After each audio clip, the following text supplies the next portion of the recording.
Hi friends, இப்போ நம்ம என்ன பார்க்க போகிறோம் அப்படின்னா, நம்ம ப்ளவுஸில் வந்து கிராஸ் பெல்ட் வந்து எப்படி தைக்க போகிறோன்னு, அது எப்படி பிசுறு வெளியே தெரியாமல் தைக்கிறதுக்காக இந்த ஒன்று நான் தைச்சி வச்சுருக்கேன் பார்த்தீங்களா, பிசுறு தெரியாத அளவுக்கு அது எப்படி தைக்கிறது நான் காட்டுறேன் பார்த்துக்கோங்க.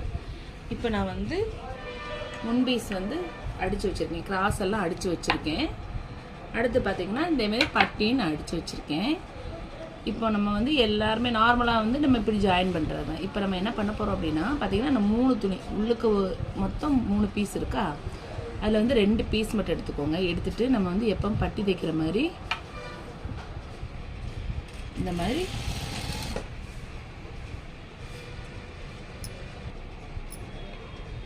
இப்போ நம்ம எப்போவுமே பட்டி தைக்கிற மாதிரி இந்த மாதிரி இப்படி தையல் தைச்சிக்கணும்.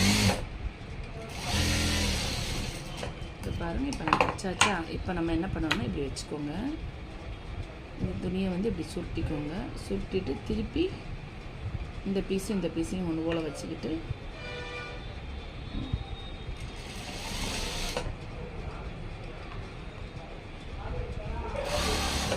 அதே தையலுக்கு மேலே நம்ம வந்து தையல் போடணும். இந்த மாதிரி தையல் போட்டோம்னா இப்போ நம்ம வந்து துணியை வந்து உருவி எடுக்கணும் வெளியில். ஈஸியான முறை தான் இது, வந்து நல்லா ஃபினிஷிங்கும் இருக்கும், உள்ள பிசுறும் நமக்கு வந்து வெளியே தெரியாது. இப்போ நம்ம தைச்சாச்சு. இங்கே பாருங்கள்,